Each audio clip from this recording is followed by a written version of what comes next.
sorry about that. They imported me, so I'll do my best.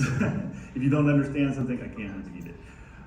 Anyways, it's great to be here. My job really is to look forward and look to the future about what cars will be demanded in the future. And really, it's really difficult when you're moving to new technologies like electric vehicles with new infrastructures. And so in that case, there's not a lot of data involved. You don't have a lot of good data because there's not mass adoption. So what I have to look at is people's lifestyles. So I pay a lot of attention to people's lifestyles, how they live, how they use their vehicles, what they need for transportation.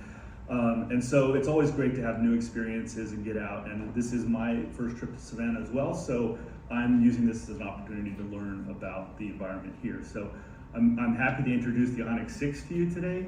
I am standing between you and test driving, so I will try to be quick, but I do have a lot of information here today, and I'm not going to promise I'm going to cover it all, but I think you guys will have access to it in your kits. So with that, just get started. So we've had a great couple of years, and it's really a rising tide. You can see that we're now the third largest motor group in the world behind Toyota and Volkswagen. That's really an accomplishment and something that we're proud of. But it doesn't happen just by automatically just because we produce more cars. Really, it's about producing good cars that people want to have and own and use. And some of those cars, and more of those cars, are electrified cars. So right now, you can see this slide here. In 23, you see the growth rate of electrified vehicles at 17.5% year to date this year. And of those, 4.6% are fully electric vehicles. And that's only with 2 vehicles in the fleet. So this is without IONIQ6. So we're looking forward to an EV future, and we're poised, as you can see, with the plant to do that. So just a little brief, it's not really a bragging slide, but we've been highly recognized and gotten a lot of rewards for our models. And really that's about building demand, making great products that people want to own. And we talked about all our investment in our facilities and personnel in North America. I work down here in Orange County. We have a Cradle organization looking at new technologies in the Bay Area. Of course, the Alabama plant and the new Georgia plant are coming online, and Hatchie engineering facilities here. So really, we have a lot of great investment in the US and a lot of resources to utilize to make great products. So this is a pure bragging slide, not to get in front of ourselves, but we were able to sweep the World Car Global Awards. So we got World Car of the Year. We also got World Electric Vehicle of the Year, which seems a little redundant, but and also World Car Design of the Year. So really, really proud of that. And I think this product, once you drive and experience it, you'll see what the judges saw. So we're already in production. It is coming from Korea right now. We don't have a current plan of whether it's going to be localized or when it's going to be localized. So just know that. But we are competing against the Model 3, of course, and the Polestar 2.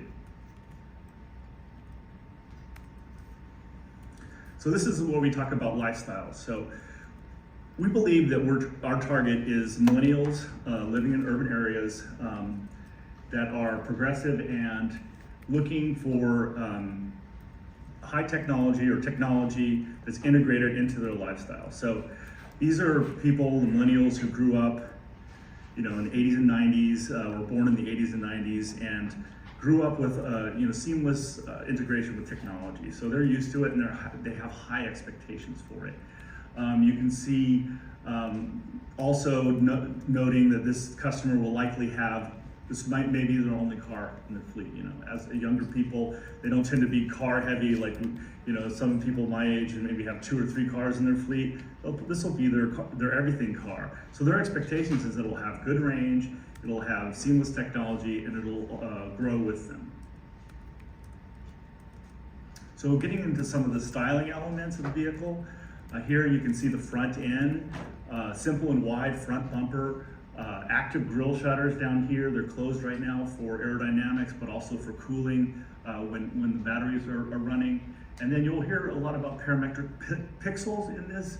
The parametric pixels are these items here. It's a design element that we've really emphasized here, and there's quite a bit of them. In fact, there's over 600. If you want to count exactly, I'll give you, a prize of unmentionable value. We'll talk a lot about the streamlined profile. A lot of the design was inspired by, the streamline era, the age of flight, aerodynamic engineering and design from the 30s. And that's because it's basically a form follows function. To make it aerodynamic, it needs to be these shapes. So you can see the beautiful shape that it created with the kind of the one curve. And you'll see the flush door handles, and those are power flush door handles, and those are standard with the vehicle, also contributing to aero. And then you'll notice this contrasting piece down here, which actually takes away some of the visual bulk here, particularly in the rear. Looking at the rear of the car, really amazing car, also especially at night with the LED taillights are quite an array, and again, more pixels here. We have the rear spoilers, actually double spoilers to maximize aerodynamic efficiency, and the standard power trunk with auto open.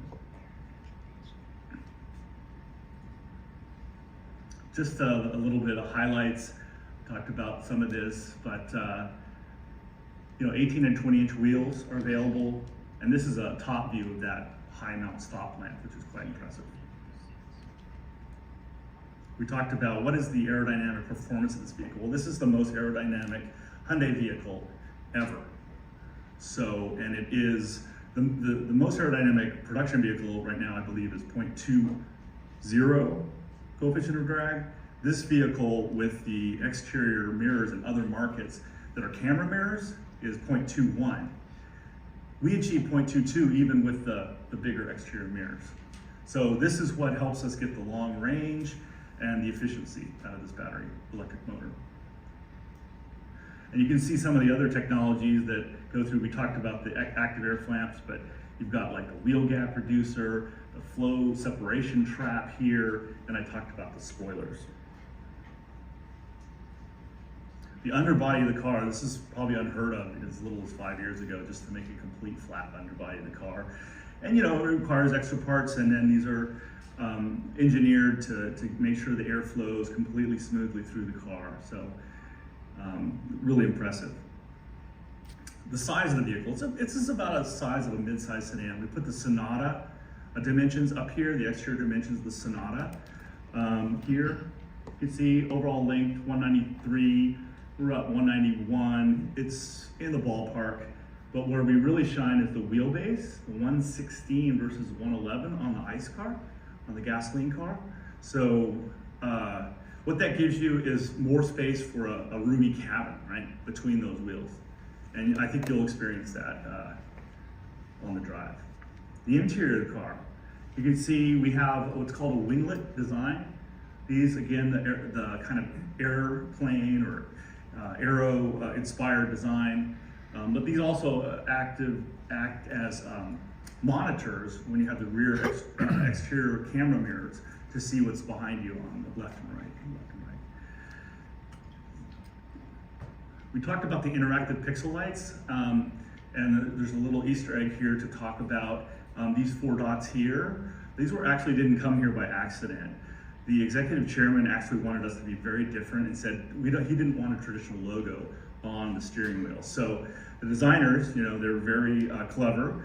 They thought about this problem and they said, well, let's use these pixels that we're talking about. Let's put them on the steering wheel. And you know what?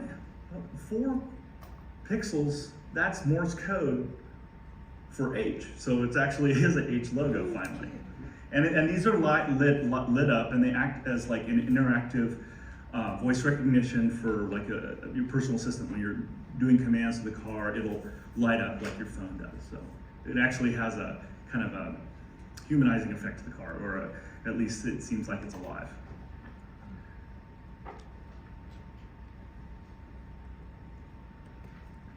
So in summary, we have a column shift. I think I'm going to focus on two items here. Column shift with the shift by wire. You can put the shifter anywhere. We put it up here, which is actually kind of an old traditional way to do it, but it's really smart because it opens up that space in the middle. And you'll notice down here there's a bridge type center console, which actually works as a nice work area, space area. And also underneath, underneath that, there's a storage area, which is like kind of secure out of sight storage for a purse or for a camera or something like that. And with the ambient mood lighting, I'm going to talk about in the next slide, but the slim doors is something to look at. You'll notice that the door lock controls and the door window controls are in the center of the vehicle. So if you're looking for them, that's where they are. And they did that really to design this slim door, which actually gives you a sense of width in the cabin, but also they designed it to have this over 4,000 combinations of colors. And if you're confused by that, as I am, you can also, there are 6 program colors that are designed by color designers that are to enhance focus, calmness, and stuff like that. So those are selectable through the head unit. Core sustainable materials, and everything we do. It's not only good business, but it makes sense, with the project being an electric vehicle, trying to use as much sustainable as possible. We have a lot of different products here. I like to focus on this one, which is like, oops, you can imagine with all the fishing that goes on in the world, fishing nets, probably get thrown away. A lot of them end up in the ocean. So recycling those and making those into carpeting is one of the items that we do. So the benefit of that long wheelbase we talked about, and I'm going to focus on the rear seat here, and you'll be driving, so when you're pulled over, you might want to take some time and get in the back seat. It's got amazing leg room. You've got rear leg room, 39 inches versus, Model 3, it's 4 inches bigger, 5 inches bigger than Polestar 2. And I'll get to it later, but in the limited model, there's even which are the models you'll be driving today, there's actually a plug. So you can work back there, and I've done it on the last media drive. I worked, was looking for doing actually work back there. So this is the eGMP platform. This is the dedicated electric vehicle platform that makes this all possible. We have a lot of flexibility with this, whether it's size, batteries, motor sizes. So this is going to be the palette for creating our electric vehicles for the foreseeable future. I'm sure we'll improve it, but this is a great, yeah, please. Is this to the Hyundai Motor Group, or is this? I'm not sure about that. I've only been told about the products that we make. So the IONIQ6 is on this same platform, and our coming IONIQ7 will also be on this platform, and that's all I've been told about. So really flexible. I just talk about battery capacity. These are the core batteries, 77.4 kilowatt hours.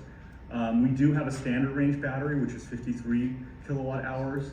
The achievement of the high AER segment leading of 361 is achieved with the rear wheel drive long range battery. But even the long range all wheel drive battery achieves 316, which is pretty impressive when you look at the competition. These are the kind of the technical sides. I'll do my best. But regen, capturing energy when your car is slowing down. We actually have different levels of regen. We have 4 levels, I think 3 levels, plus what we call an I-pedal. An I-pedal is basically 1 foot driving. The car will stop even if you pull your foot completely off the gas. In I-pedal mode, the car will stop completely. So that's something interesting to just try this out. It's on the paddles. So if you want more regen, it's the left paddle. If you want less, it's on the more like coasting, it's on the right. Again, the charging, we put ultra fast charging in the car, and this was a big decision because it does cost more to develop a system like this standard. So, but the achievement is amazing. So 18 minutes from 10 to 80%. And when you have 361 miles total at 100%, that's impressive. And just 5 minutes, you can add 65 miles. And that's with the, we're calling the 800-volt systems with 250 kilowatts or higher charging rates. If you have a home charger, which is probably the other level of charging, most people that will have a home charger, this will be the charging they'll have, but even that is a quick 7 hours for 360 miles, and that's 100%. So the charging gets much slower as you get over 80%. So efficiency. So the engineers did a lot on the eGMP to make the whole system more efficient. The batteries have more energy density. The inverter is 5% more range provides 5% more range than previous.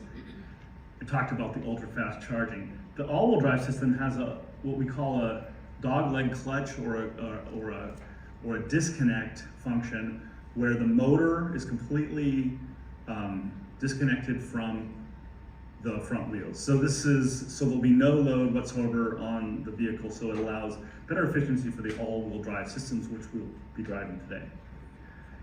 And then the integrated charging control system, it basically allows better charging power with the ultra-fast charging, but also vehicle-to-load capability, which I can talk about right now. So vehicle-to-load, basically having the ability to use that huge battery that you have, big for home use at least, and pulling that energy out for different uses. So we talked about the back seat having a plug like that would be in your house in the back seat. But there's also another way. There's every one of these vehicles at the charging port, there's an accessory, a dealer accessory that you can utilize to also have a plug, and you could plug anything you want. You could plug a refrigerator in case of a blackout. You could plug in a campsite, and if you're worried about running out of energy to drive home, you can actually set a discharge limit. I have a question. Yeah. Are there public chargers anywhere here in the US For the 800 volt? Yeah, absolutely. It's definitely the latest. I skipped through it, but the kind of, what we say, like the legacy systems of ultra fast charging are 400 volt, and we can also utilize those. So we can utilize, what do you call it? We're able to utilize all those different platforms. So as more 800 volt chargers come online, they're definitely more on coast, big cities. But there's a lot of investment going on in infrastructure right now, so we expect that because of the benefits to become more and more available. Anyway, so vehicle to load, a great feature available to each customer. Connectivity, so the cars are connected 100%. We have BlueLink for EV owners, which will allow you to manage your charging, etc. Digital Key 2, which works for both Apple and for Android systems, which is great. So you can have a digital key, you don't have to carry your key with you. You can use your phone as a key. In-car Wi-Fi hotspot, over-the-air updates, and EV route planning. I just real quick wanted to ask about the battery cells. Yeah. Can you just quick refresher? Are you guys going to use lithium-ion cells, or are you going to use LFP, the eGMP platform? It's right now it's just lithium.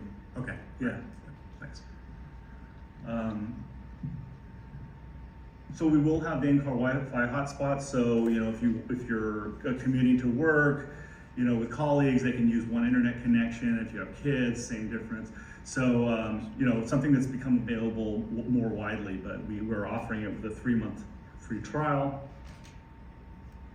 Over-the-air updates, I like to think of this as making the car better or future-proofing a car. So if there's new features or improvements that you can make from a software standpoint, just like on your phones, we can upgrade the system over the air, saves you time, and also you can even add new features as we go forward. And now, I think this is a very special announcement. We are, starting with the IONIQ6, we are adding what we call BlueLink Plus. It used to be a 3-year free of charge with all the connected services, and now it's basically it comes with the car for the life of the car. As long as we can provide the 4G LTE connectivity, we will continue to have it. So that's a great, I think that's a great competitive advantage. So we will have a full suite of smart sense safety functions, and also this car comes with quite a few advanced parking assist functions as well. So now comes the kind of easy part for me, talking about the trim and color lineup. So we have a good, better, best approach. So I think you'll find that the SE, I think we have a couple of SEs here on hand to evaluate, because that's a 361 mile car. And you'll see that that has standard navigation, and we'll go over that in a second. But SEL also adds some equipment, and then the limited with the premium features as well. So the SE, as I said, some of the important items to look at here: battery preheating and charging prep. If you put into the navigation system a charging point that you want to go to, it will start warming up the battery, and that helps reduce the charging time. So it's actually a really nice feature. And then this is a really big one too. We standardized the heat pump, and this makes the heating very efficient. So in cold climates, for instance, you'll still be able to get really good range, etc. And so this led to also helped lead to our standard long AER. And then you'll also notice things like standard navigation, but the 12.3-inch cluster and navigation right next to each other is quite impressive. The SEL adds 20-inch alloy wheels, so that your cars today will have 20-inch alloy wheels. It adds this dual color ambient lighting I talked about, and H-Tex leather at the seats. And then the premium spec, power sunroof on the limiteds you'll be driving today, some of the parking features, but also the cool surround view monitors. You'll notice when you turn your turn signal on, right in the cluster there, you can see the right side of the car if you put that signal on, or the left side of the car if you put that signal on. It's got a great Bose audio system, and we add heated and ventilated seats, and I know ventilated seats here in the South will be much appreciated, especially around this time of year as we get warmer. So exterior colors, we've got 7. And just to note, the Gravity Gold, which I'm sure there's some out there today, is a matte paint. You'll see it's more like a satin. I think matte's kind of old-fashioned. I call it satin. It's it's a little bit subdued, but it's got a silky look to it. And it's called gold, but you'll see it's more like a warm silver. Interiors, the SE cloth car has a black interior, but the other ones with H-Tech have either a black or a gray interior, pretty light gray. And then we do have what we call a green and gray interior for certain exterior colors. The green is only up here in the dash pad and the steering wheel. It's quite tasteful. So this is second to last slide, kind of give you some detail on the pricing. So that standard range model starting at $41,600. The SE with the 361 AER, $45,500. And then the all-wheel drive starting at $49,000. And finally, the limited's $52,000 and $56,000. And these do not include freight, which is at the bottom here. But really, this is the one that the engineers look at here. These are really super high efficient numbers. So you're not getting the range because you have a massive battery. You're getting the range because the car's efficient, which is we're really proud of. And then finally, just to go over the highlights, a single curve streamlined aerodynamic profile creating a low 0.22 coefficient of drag, ultra fast charging, 18 minutes, 10 to 80%, comfort features and customizable lighting for a personalized interior space, standard Hyundai SmartSense safety features. And with that, I think we're almost there. Thanks for your attention today.